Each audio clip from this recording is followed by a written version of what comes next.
Hello दोस्तों, my name is AR. Verma. हमने अपने प्रीवियस लेक्चर्स में बात की थी कीनेजियन इकोनॉमिक्स की, जिसमें हम बात कर रहे थे कीनेजियन इकोनॉमिक्स की, अर्थात कीन्स के अर्थशास्त्र की। कीन्स के अर्थशास्त्र में हमने बात कर ली थी, उसका हमने क्या समझा था, एडी एग्रीगेट डिमांड के स्ट्रक्चर को समझा था। तो एडी इक्वल टू हमने पढ़ा था सी प्लस आई प्लस जी प्लस एक्स माइनस एम। तो हमने जो एग्रीगेट डिमांड यानी समग्र मांग का जो प्रारूप है या उसका स्ट्रक्चर है वो समझाता। वो क्या कहता था, सी प्लस आई प्लस जी प्लस एक्स माइनस एम। जहाँ पर सी का मतलब हम समझ चुके थे कि सी का अर्थ क्या होता है। सी का अर्थ हमने समझा था सी इक्वल टू कंजप्शन। यह क्या होता है, एक प्रकार का खर्च होता है जो संतुष्टि प्राप्त करने के लिए किया जाता है। और इसमें हमने पढ़ा था कि कीन्स के अनुसार एक न्यूनतम स्तर को छोड़कर उपभोग का स्तर आय के स्तर पर निर्भर करता है। अर्थात यदि किसी व्यक्ति की आय बढ़ेगी तो उसकी उपभोग करने की क्षमता भी बढ़ेगी। और इसमें हमने यही भी जाना था कि जो उपभोग में जो परिवर्तन होता है, यानी जो कंजप्शन में चेंज होता है, वह इनकम में चेंज की तुलना में कम होता है। क्यों होता है? क्योंकि लोग आय के एक भाग की क्या कर लेते हैं, बचत कर लेते हैं। तो ये बिल्कुल कैसा है, एक व्यवहारिक बात है, जनरली बात है। इसको हम अपने व्यवहारिक जीवन में भी देखते हैं कि हम लोग अपनी आय का एक भाग की बचत कर लेते हैं और कुछ भाग का हम उसका कंजप्शन कर लेते हैं। तो यहाँ से इस बात को सिद्ध होती है कि जो उपभोग में परिवर्तन होता है वह आय में परिवर्तन है, यानी इनकम में चेंज की तुलना में क्या होता है, कम होता है। फिर दूसरी बात की थी हमने, आई इक्वल टू होता है इन्वेस्टमेंट यानी निवेश। यह भी एक प्रकार का क्या होता है, खर्च होता है जो उत्पादन में विस्तार के लिए किया जाता है। यह मुख्य रूप से किस रूप में होता है, यह मुख्य रूप से भवन निर्माण के लिए होता है, मशीनों के लिए किया जाता है, उपकरणों को सेटअप करने के लिए किया जाता है, जिससे किसी भी कंपनी या कारखाने की क्या हो, उत्पादन बढ़ सके। यदि हम किसी भी कारखाने या कंपनी में मशीनों का, नए इक्विपमेंट का प्रयोग करेंगे तो उसमें स्वाभाविक बात है कि उसमें जो प्रोडक्शन है वह बढ़ेगा। तो यहाँ पर इन्वेस्टमेंट क्या होता है, उत्पादन में विस्तार के लिए किया गया खर्च होता है। फिर इसी में हमने बात की थी कि निवेश क्या होता है, ब्याज दर पर निर्भर होता है, ब्याज दर पर निर्भर होता है और यह इससे कैसे नकारात्मक रूप से जुड़ा होता है। तो इसको हमने एक ग्राफ के माध्यम से समझा था, जिसमें हमने देखा था कि नकारात्मक रूप से जो निवेश है वह किस प्रकार जुड़ा होता है। तो उसमें हमने देखा था कि यदि हम ब्याज दर को बढ़ाएंगे, चाहे वो उधारी की ब्याज दर हो या जमा की ब्याज दर हो, तो क्या होगा, लोग उधार लेने से बचेंगे। क्योंकि यदि ब्याज दर अधिक होगी तो चाहे हम तो कोई भी व्यक्ति उधार कम लेना चाहेगा, क्योंकि उसमें रिस्क ज़्यादा होगा, हमें रुपए जमा की ब्याज दर के रूप में अधिक जमा करने पड़ेंगे, तो लोग उधार कम लेंगे और निवेश कम करेंगे। ठीक। और यदि हमारे पास ब्याज दर कम होगी तो लोग उधार लेना अधिक चाहेंगे और उधार लेंगे तो वह निवेश करेंगे तो क्या होगा, प्रोडक्शन तेज होगा तो जीडीपी इंक्रीज करेगी तो रोजगार भी बढ़ेगा। जैसा कि हमने कीनेजियन इकोनॉमिक्स के पहले पॉइंट को देखा था कि जीडीपी और रोजगार किसकी, देश की समग्र मांग पर निर्भर करता है। तो समग्र मांग में हमारा प्रारूप क्या था, सी प्लस आई, यानी हमारा यदि कंजप्शन बढ़ता है तो हमारे देश की जीडीपी और रोजगार बढ़ेगा, इन्वेस्टमेंट बढ़ता है तो देश की जीडीपी और रोजगार बढ़ेगा।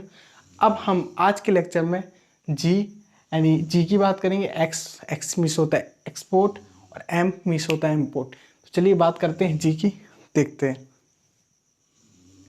तो चलिए बात करते हैं अब जी इक्वल टू होता है, थर्ड नंबर है हमारा जी का मतलब होता है यहाँ पर गवर्नमेंट एक्सपेंडिचर। अर्थात यदि हम गवर्नमेंट एक्सपेंडिचर बढ़ा देंगे तो क्या होगी, हमारी एग्रीगेट डिमांड बढ़ेगी तो क्या होगा, देश की जीडीपी इंक्रीज होगी और जीडीपी इंक्रीज होगी तो उससे क्या होगा, लोगों को रोजगार मिलेगा। तो गवर्नमेंट एक्सपेंडिचर क्या होती है, सरकार अपने खर्च कैसे बढ़ाती है, तो सरकार दो प्रकार की खर्च करती है। सरकार दो प्रकार के खर्च करती है। तो पहला खर्च है कंजप्शन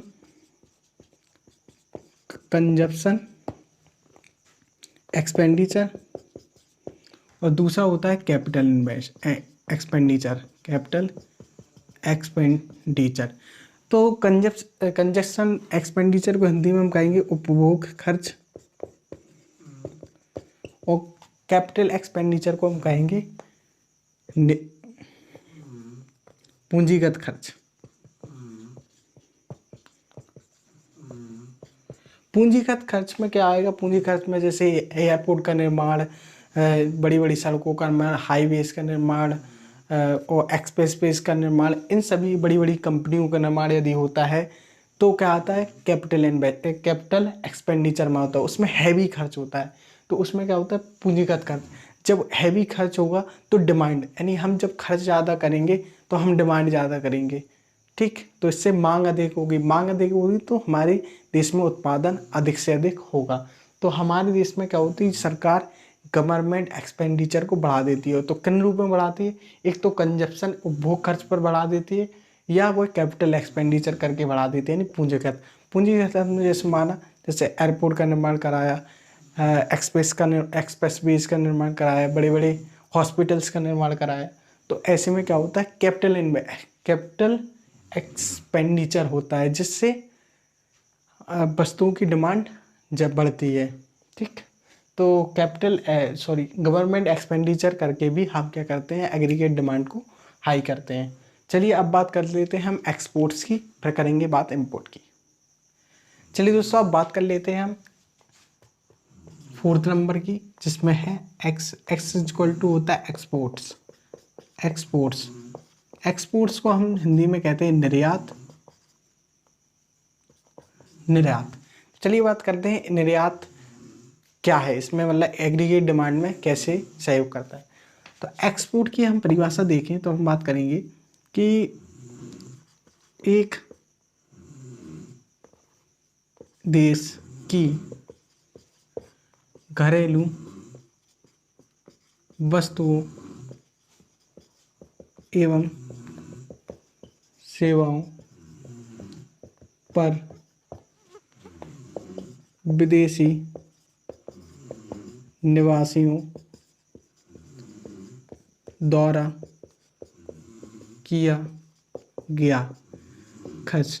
तो यह भी एक प्रकार का खर्च होता है, जो क्या होता है? किसी देश की घरेलू वस्तुओं एवं सेवा, यानी किसी देश में उत्पादित वस्तुओं एवं सेवाओं पर कोई अन्य देश का व्यक्ति उसका इस्तेमाल कर रहा है, यानी उस पर खर्च कर रहा है, तो उसे हम क्या कहेंगे? एक्सपोर्ट कहेंगे।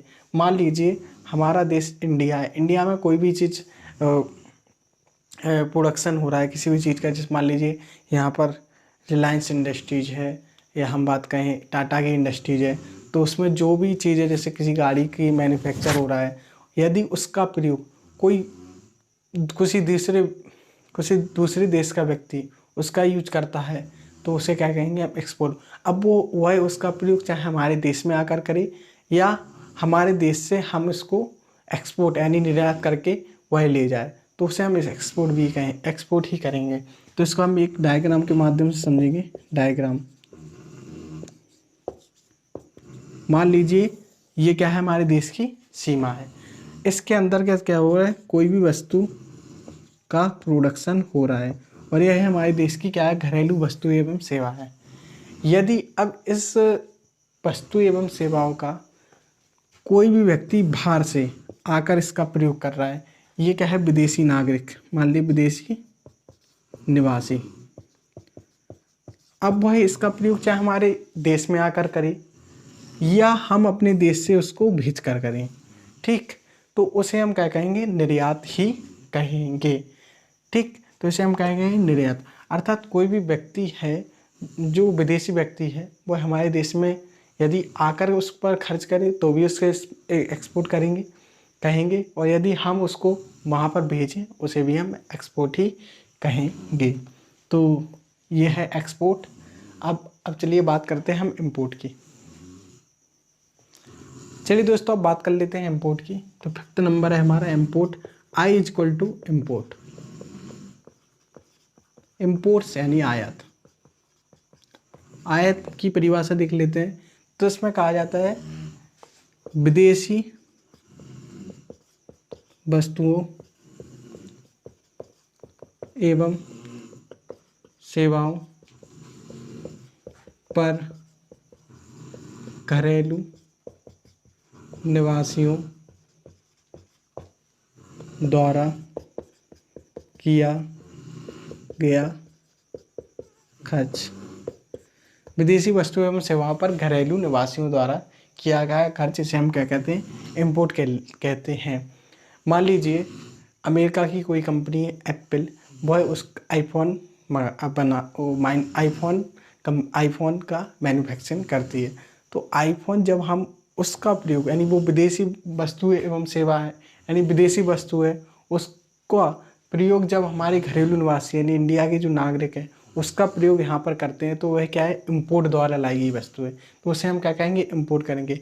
या ऐसी कोई भी चीज़ जो विदेश में निर्मित हुई है और उसका प्रयोग हम क्या कर रहे हैं, अपने यहाँ कर रहे हैं, तो उसे हम क्या कहेंगे, इम्पोर्ट कहेंगे। ठीक, तो इसे इम्पोर्ट कहते हैं। अब इसमें कीन्स ने एक बात कही है, कीन्स के अनुसार इसमें कहा गया है कि एक न्यूनतम स्तर को छोड़कर आयातों का स्तर जीडीपी के स्तर पर निर्भर करता है। ठीक है, इसको हम पहले लिख लेते हैं, फिर इसको डायग्राम के माध्यम से समझेंगे। तो इसमें कीन्स के अनुसार कहा गया है, कीन्स के अनुसार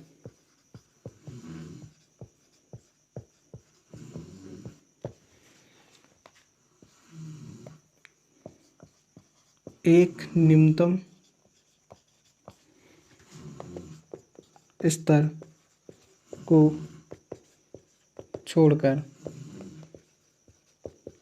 आयातों का स्तर जीडीपी के स्तर पर निर्भर करता है। चलिए इस स्टेटमेंट को हम डायग्राम के माध्यम से समझते हैं। तो डायग्राम देखते हैं।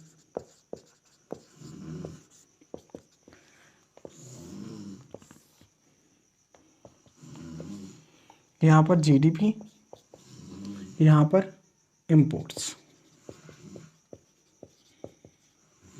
ठीक, तो इकोनॉमिक्स में हम जीडीपी यानी किसी भी आय को हम किसको बाई से दर्शाते हैं, तो यहाँ पर बाई लेंगे। अब देखो जीडीपी एक न्यूनतम स्तर को छोड़कर आयातों का स्तर जीडीपी के स्तर पर निर्भर करता है। तो इसका डायग्राम कुछ इस प्रकार जाता है, इस प्रकार जाता है। ठीक, अब तो यहाँ पर इस प्रकार जाता है। मान लीजिए किसी देश की जीडीपी 52 है, तो इस डायग्राम के हिसाब से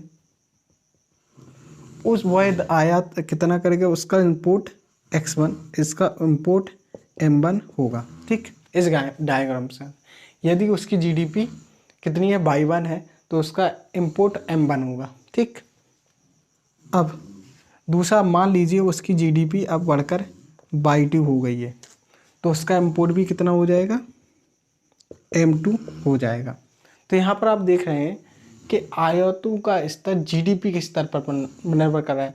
अर्थात हमारे किसी देश की जीडीपी जितनी अधिक होती जा रही है उसका इंपोर्ट भी बढ़ता जा रहा है। यहाँ पर हम देखें, पहले हमने 52 जीडीपी रखी, तो क्या हुआ, इंपोर्ट कितना हुआ, m1 हुआ, यानी उसने इंपोर्ट m1 किया। और यदि हमने अब इसको हमने 52 से बढ़ाकर 22 कर दिया है, तो हम यहाँ पर देखेंगे तो इंपोर्ट भी हमारा m1 से होकर m2 हो गया। अर्थात जीडीपी बढ़ने के साथ साथ हमारा क्या हुआ, इंपोर्ट भी बढ़ गया, आयात भी बढ़ गया। तो यहाँ से सिद्ध क्या हो रहा है, यहाँ से सिद्ध हो रहा है कि यदि जीडीपी किसी देश की जीडीपी अधिक है तो वह उतना ही अधिक क्या करता है, इंपोर्ट करता है। अर्थात जितना अधिक जीडीपी होगी वह देश उतना ही अधिक इंपोर्ट यानी आयात करता है। मान लीजिए ये जीडीपी यूएसए की है, ये जीडीपी क्या है, यूएसए की है। तो यूएसए की जीडीपी जितनी अधिक है अर्थात वह उतना ही अधिक इंपोर्ट करता है। अमेरिका सबसे अधिक इंपोर्ट करता है, ठीक, क्योंकि उसकी जीडीपी बहुत अधिक है। यहाँ से यह बात सिद्ध होती है। अब यहाँ से एक कॉन्सेप्ट निकल के आता है जिससे किसी अन्य देश में हुए रिसेशन यानी मंदी से किसी दूसरे देश में उसका प्रभाव कैसे पड़ता है। मान लीजिए ये अमेरिका की जीडीपी है जो बहुत ज़्यादा है, तो उसका इम्पोर्ट भी ज़्यादा है। तो इम्पोर्ट, उसका इम्पोर्ट किसी, जहाँ वह जिस देश से इम्पोर्ट कर रहा है उस देश के लिए वह क्या एक्सपोर्ट है। मान लीजिए वह इम्पोर्ट किससे कर रहा है, भारत से कर रहा है, तो वह उसका इम्पोर्ट भारत के लिए क्या है, एक्सपोर्ट है। तो यहाँ पर यह क्या हो जाएगा, भारत के लिए क्या हो जाएगा, एक्सपोर्ट हो जाएगा। X1 एक्सपोर्ट, X2 यदि यूएसए की जीडीपी यानी यूएसए की में मंदी आती है, यदि यूएसए में मंदी आएगी तो वहाँ पर क्या होगी, मांग कम होगी, जीडीपी कम होगी, अर्थात इंपोर्ट कम होगा, इंपोर्ट कम होगा अर्थात वस्तुओं की मांग कम कर रहे हैं, वस्तुओं की मांग कर रहे हैं। तो चूंकि जीडीपी यूएसए के लिए जो इंपोर्ट है वह भारत के लिए क्या है, एक्सपोर्ट है। तो अब चूंकि आयात कम हो रहा है तो क्या होगा, भारत का एक्सपोर्ट भी कम होगा, यानी निर्यात कम होगा। निर्यात कम होगा अर्थात वस्तुओं की डिमांड कम हो रही है, वस्तु की डिमांड कम हो रही है तो उत्पादन क्या होगा, कम होगा। और यदि उत्पादन कम होगा तो जीडीपी भी कम होगी, और जीडीपी कम होगी तो लोगों को रोजगार कम पड़ेगा।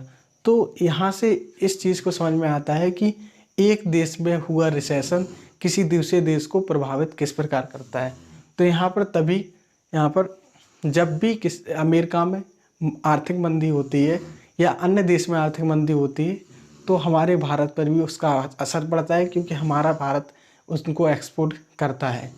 उनके जब उनका इंपोर्ट कम होता है तो हमारा एक्सपोर्ट भी कम हो जाता है, और एक्सपोर्ट कम होने से वस्तुओं की डिमांड कम हो जाती है, जिससे जीडीपी ग्रोथ रेट कम हो जाती है। तो यहाँ पर क्या है, इंपोर्ट का कॉन्सेप्ट आई होप आप लोगों को समझ में आ गया होगा। एक बार फिर से देख लेते हैं, विदेशी वस्तुओं एवं सेवाओं पर घरेलू निवासियों द्वारा किया गया खर्च क्या होता है, इंपोर्ट होता है। ठीक, तो यहाँ पर कीन्स ने एक बात कही कि एक न्यूनतम स्तर को छोड़कर आयातों का स्तर जीडीपी के स्तर पर निर्भर करता है। तो यहाँ पर हमने देख लिया कि किसी देश की जीडीपी जितनी अधिक होगी वह उतना ही अधिक आयात करेगा। ठीक, यहाँ पर हमने यूएसए और भारत का एग्जाम्पल लिया। यूएसए की जीडीपी बहुत अधिक है, इसलिए वह उतना ही अधिक क्या करता है, आयात करता है। ठीक, और यहाँ से हमने यह भी बात सीखी कि जो अमेरिका में जो मंदी होती है उसका भारत पर क्या प्रभाव पड़ता है। ठीक, तो आई होप आप लोगों को ये चीज़ें समझ में आ गई होंगी। चलिए अब बात कर लेते हैं कुछ और बातों की और कीन्स के अर्थशास्त्र को ख़त्म करते हैं। तो दोस्तों अब यहाँ पर आप लोग देख रहे होंगे कि जो एडी का जो स्ट्रक्चर था C+I+G+X-M,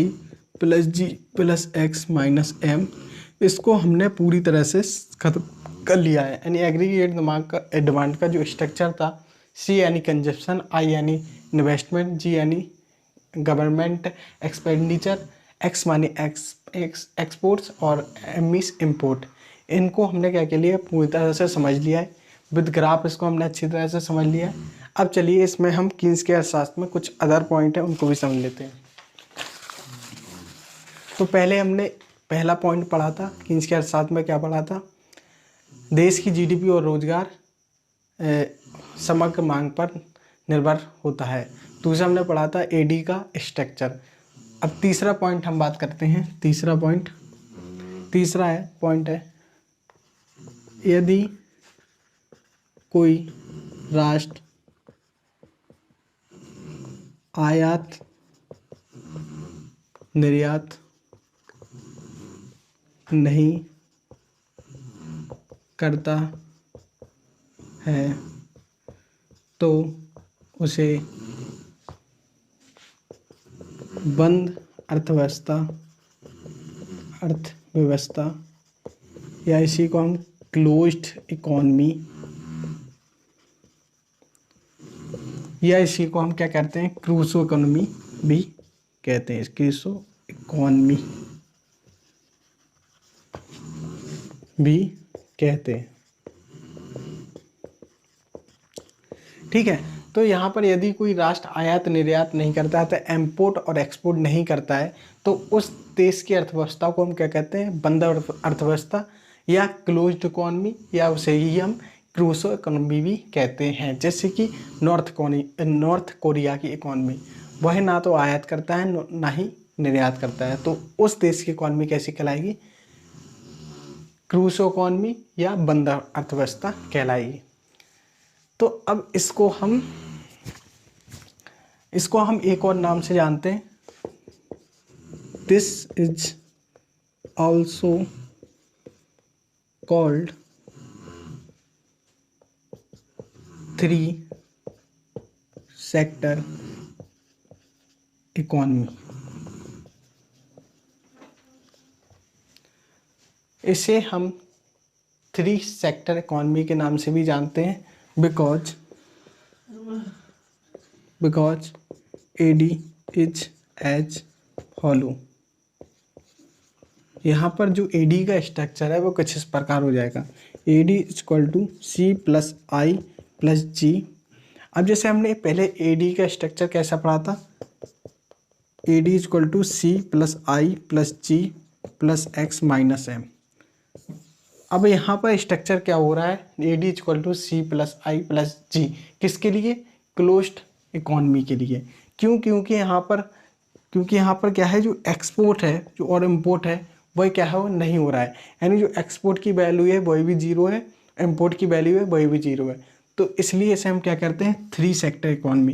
यहाँ पर एक्सपोर्ट और इम्पोर्ट भाग नहीं लेता है, इसलिए यहाँ पर AD इक्वल टू C+I+G केवल CIG को ही रखा जाता है। इसलिए यहाँ पर जो AD का स्ट्रक्चर होगा वह क्या होगा, AD इक्वल टू C+I+G। यह किसके लिए, यह है क्लोज्ड इकोनॉमी के लिए। चलिए अब बात कर लेते हैं हम अपने चौथे पॉइंट की। तो चौथा पॉइंट है, यदि कोई राष्ट्र आयात निर्यात करता है तो उसे ओपन इकोनॉमी